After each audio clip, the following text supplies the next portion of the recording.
This episode of CU Live is brought to you with support from Stoff's Coffee Roasters. Since 1988, Stoff's has been offering specialty coffee hand-roasted right here in Central Ohio. Stoff's is also a proponent of meaningful community conversations, whether online or in person. Visit their website at stoffs.com for the latest information on their locations, or to order online and enjoy a cup of Stoff's while you watch this episode. Hello and welcome to CU Live. I'm Susan Post, Associate Editor of Columbus Underground, and I have with me today Mo Wright, Yes. who's the President of RAMA Consulting. Mo, thank you so much for joining us today. Glad to be here. So we're going to talk a little bit about networking opportunities and obviously challenges kind of in the current pandemic world. I mean, obviously networking looks a lot different these days. Like, Absolutely. I can't even imagine being in a room with 100 people and shaking hands. Yeah, and right. It's too much. Yeah. But, you know, that doesn't mean it's impossible to network right now. But first, I kind of want to talk about some of those challenges. Yeah. I think folks are getting pretty zoomed out at the moment. But what advice do you have for people to kind of muscle through and stay safe and find safe ways to connect right now? Yeah, unfortunately, the environment is that it's got to probably be virtual, some electronic communication. I found a couple things. I found that I've had a number of folks use the traditional LinkedIn kinds of networking to say, hey, can I connect with you? And that's been actually helpful. I think part of what we've got to also consider, though, is that folks, although they're zoomed out, they do, we are working a lot longer than we probably should be working in a day, which means that many people are online and connected a lot more. And so sending a note to somebody who you haven't had a chance to connect to, saying, hey, might we get on a electronic coffee conversation, or might you be open to an old-fashioned phone call? Yeah. I find that even though folks are zoomed out, if I don't have to worry about getting on camera or putting on clothes, that's a whole other it's a thing very right now. different level of commitment, right? And so, just the old-fashioned, can I get on the phone and talk to you, I think still works for folks. It's what we used to do, right? Well, I think people are just craving connection. Absolutely, you you just want a connection. And the other thing is there's a difference between being zoomed out with work and then getting a chance to talk about people's aspirations, how you can be supportive, things that they might be working on. And so those things tend to be refreshing. So networking isn't dead in this environment, but it does take a different lens for it. And so instead of inviting folks to talk about what they talk about all day, perhaps the conversations are talking about where their aspirations are, where they might be headed, what their future plans are, and giving me enough in that initial introduction to make me say, that's an interesting topic. I'd love to have a conversation about that. So like you mentioned LinkedIn, for example, but where can people find some opportunities to network and connect with others given the current climate?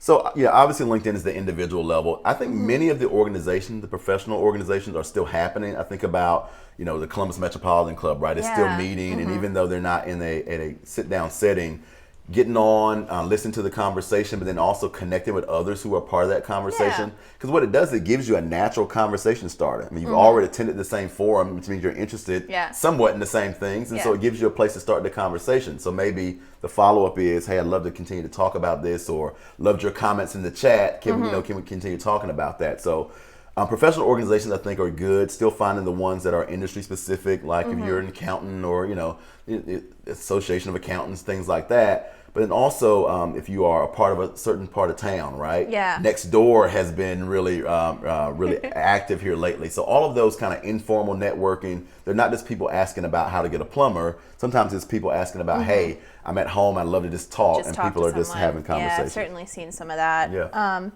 What tips do you have for staying engaged and interested during like a video call? I know, for example, I tend to get distracted. My cat walks across my keyboard. It's a mess. So like, how can you really stay interested and engaged in those instances? Well, one, just I think our bodies is so I facilitate a lot, so I'm leading a lot of long conversations, and so taking breaks, making sure that the meetings or whatever the interactions are, that there are built-in breaks, and if not, taking the liberty to take one is going to be important. Standing up, right?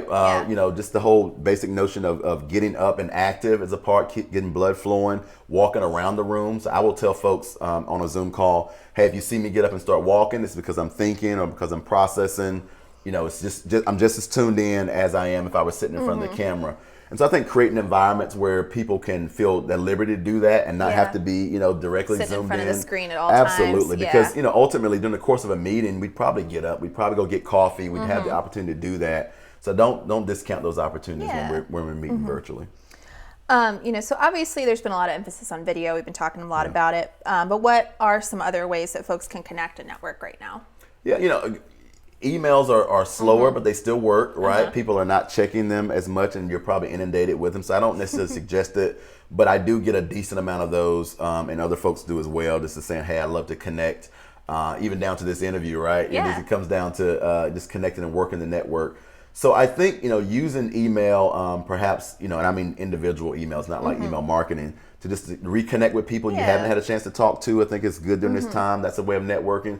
Sometimes it's about new relationships, but other times it's about rekindling old relationships. Right. And that's where a familiar email, a phone call, as we've talked about, goes a long way. So I don't have a lot of new strategies. I think the old strategies work, but they just kind of have a different lens for them. So I think it's about the content of the conversations as much as it is than the methodologies. Yeah. So finally, are there any kind of really unique opportunities that the pandemic has created when it comes to networking? I think people are starved for human interaction. Absolutely. And so even though, we're trying to figure out what's safe and what's not, I think, some calculated connections as the vaccine rolls out and, if people get more comfortable connecting interpersonally, the coffee connection doesn't go away, I think. And I would suggest that folks that you're comfortable with, try to reach out and do that.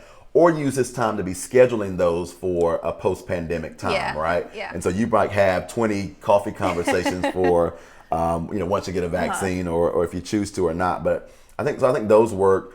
The other stuff is going to be fairly traditional, I think. But I think, again, it goes back to how it is you do that, the frequency of them. And if you can engage people in an engaging conversation, they tend to forget about the time that they're giving you, right? Yeah. And so how do you do those? The other thing is, if you can get opportunities for, walking outside, connection points, not right now in Ohio, but Right. yeah, Are we on normally day 15 I'd of say, snow on the ground or can we 20 go or- for a walk together? Yeah. Maybe we're both masked, but it's still personal interaction. Those kinds of things, I think also are some ideas of getting people together and also staying safe. Kind of those calculated Absolutely. risks. Yeah. Absolutely. Awesome. Well, thank you so much. Hey, for I joining appreciate us the today. time. Yeah. Thanks a lot.